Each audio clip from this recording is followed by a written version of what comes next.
पूरी चैप्टर लाया हूं। आज आपको बताता हूं कि सड़क पर कैसे मौत घूम रही है, जिससे आपको अपने बच्चे को बचाना पड़ेगा। कैसे आपके आसपास भी डी गैंग घूम रहा है जो आपके बच्चे की जान ले सकता है।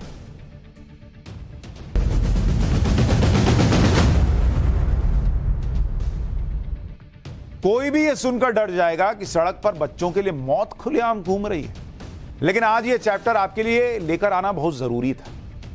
आपको सुनकर यकीन नहीं होगा, लेकिन इस वक्त देश में दो जानवरों ने कोहराम मचाया हुआ है। इन दोनों जानवरों के आतंक के सामने पूरे सिस्टम ने ऐसा लगता है जैसे हार मान ली और यह कह दिया कि हमसे नहीं हो पाएगा। देश की सड़कों पर जिस तरह से आवारा कुत्ते और सांड के हमलों की घटनाएं बढ़ गई हैं, उसे देखकर हर सड़क पर ऐसा लगता है लिखवा देना चाहिए कि आवारा कुत्तों और सांड से लोग अपनी जान की सुरक्षा स्वयं करें, क्योंकि ऐसा लगता है कि आवारा जानवरों के सामने राज्यों की सरकारों और सिस्टम ने अपनी जिम्मेदारी से पीछा छुड़ा लिया है। कुत्ते के काटने और सांड के हमलों के वीडियो लगातार आ रहे हैं।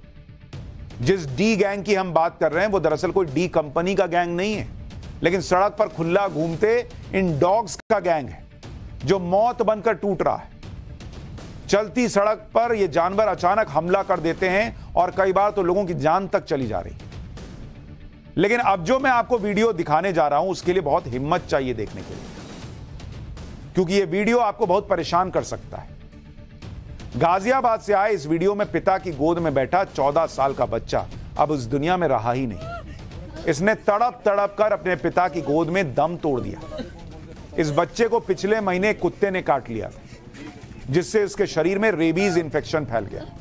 बेटे की बिगड़ती हालत को देखते हुए इसे कई अस्पतालों में इलाज के लिए ले जाया गया, लेकिन सभी अस्पतालों ने यह कहकर मना कर दिया कि रेबीज इंफेक्शन पूरे शरीर में फैल चुका है, अब इसका इलाज ही नहीं हो सकता। इस वजह से इस बच्चे की मौत हो गई। कुत्ते के काटने से बच्चे की मौत हो गई। सोचिए इस बच्चे के पिता ने अपने आप को कितना असहाय महसूस किया होगा कि वो अपने बच्चे की जान नहीं बचा पाया। एक बार पिता का दर्द सुनिए। अस्पताल में इलाज के लिए क्या कहा उन्होंने? कर दी। कितनी उम्र है इसकी? 15 साल। 15 साल की। कुत्ता कहाँ लेके गए आप? हम 3-4 जी ले गए। इस बच्चे की मौत को टाला जा सकता था, इसके बारे में आपको आगे बताऊंगा, लेकिन देश में पिछले कुछ सालों में कुत्तों के आतंक की घटनाएं लगातार बढ़ गई और इससे जुड़ी कुछ तस्वीरें आपको दिखाता हूं। ये कुछ दिन पहले की तस्वीरें देखिए, कैसे छोटी बच्ची पर आवारा कुत्ता जो है वो कूद पड़ा। कुत्ते के काटने का ये वीडियो जो देख रहा है वो सिहर जा रहा है। इसमें सड़क पर गुजरती इस बच्ची पर एक आवारा कुत्ते ने अचानक हमला कर दिया। इस हमले में ये बच्ची बुरी तरह घायल हो गई और इसे अस्पताल ले जाना पड़ा। एक बार फुल फ्रेम में ये वीडियो दिखाइए दर्शकों को। अच्छी बात तो यह है कि बच्ची अभी ठीक है, लेकिन आप इस तस्वीर को देखिए, कैसे बच्ची वहां पर जा रही है और अचानक से कुत्ता उधर से देखिए आता है और बच्ची पर हमला कर देता है और पूरे मुंह पर उसको काटने लगता है। वो तो आसपास से लोग आ गए इसलिए बच्चा छोड़ के चला गया कुत्ता, नहीं तो ये बच्ची भी नहीं बच पाती।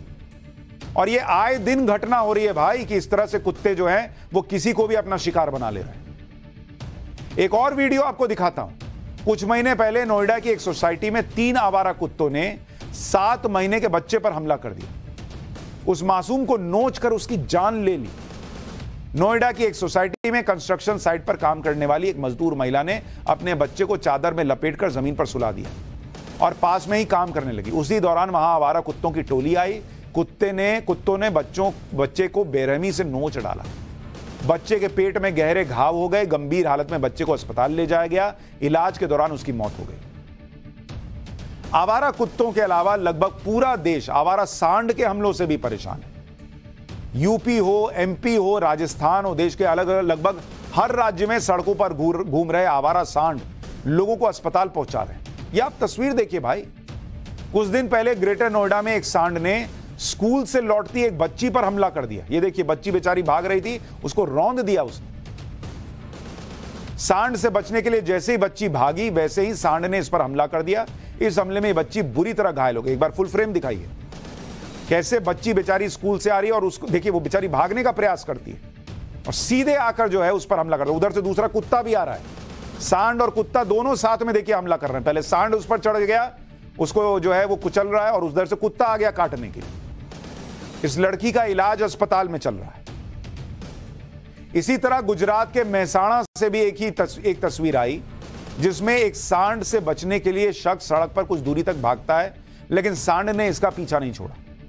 सांड किस तरह से इसके पीछे पड़ा हुआ है आप देखिए, और ये सांड से बचने के लिए लगातार भाग रहा है और सांड इसको दौड़ा दौड़ा के मार रहा है और फिर इस पर हमला कर। ये देखिए, महिलाएं पहले भागकर अंदर चली गईं, ये आदमी जो है उसका घर नहीं होगा तो वो बेचारा सीधा भागा, उधर से पीछे पीछे सांड दौड़ता चला आ रहा है।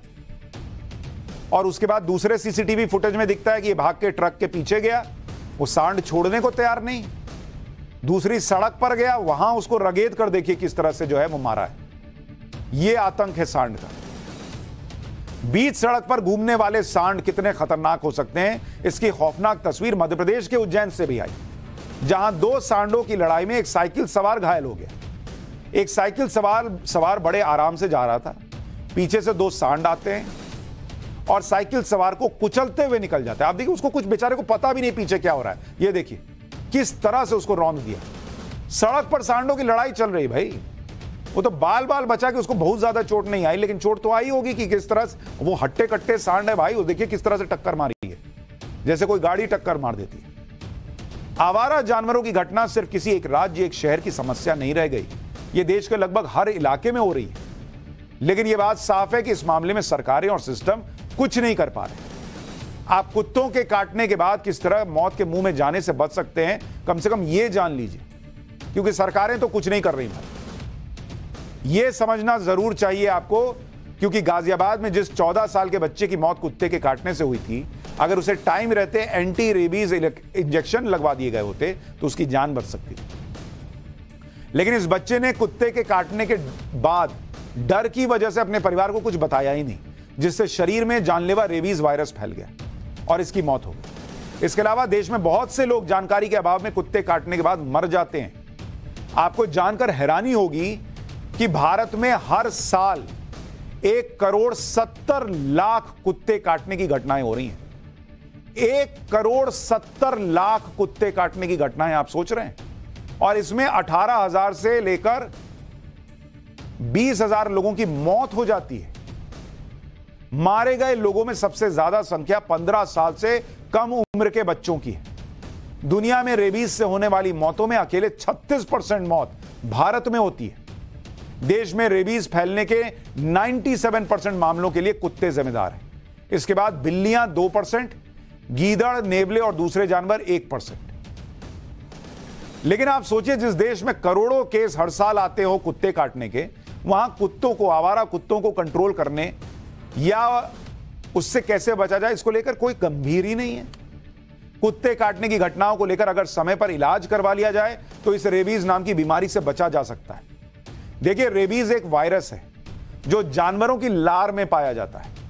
जब कोई जानवर जैसे कुत्ता, बिल्ली या बंदर इंसान को काट लेता है तो वायरस इंसान के शरीर में चला जाता है। इसे रोकने के लिए एंटी रेबीज इंजेक्शन आते हैं। यह ध्यान रहे कि कुत्ते या किसी और जानवर के काटने के बाद 24 घंटे के अंदर आपको यह इंजेक्शन लगवा लेना चाहिए।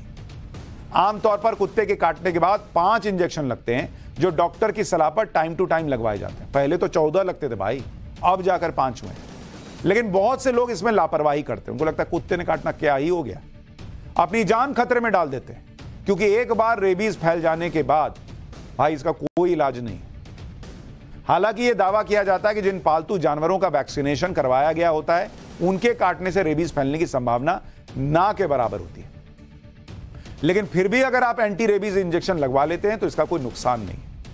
इस खतरनाक वायरस से कैसे बचा जा सकता है, इसके बारे में हमने एक्सपर्ट से भी बात की। एक बार सुनिए डॉक्टर क्या बता रहे हैं।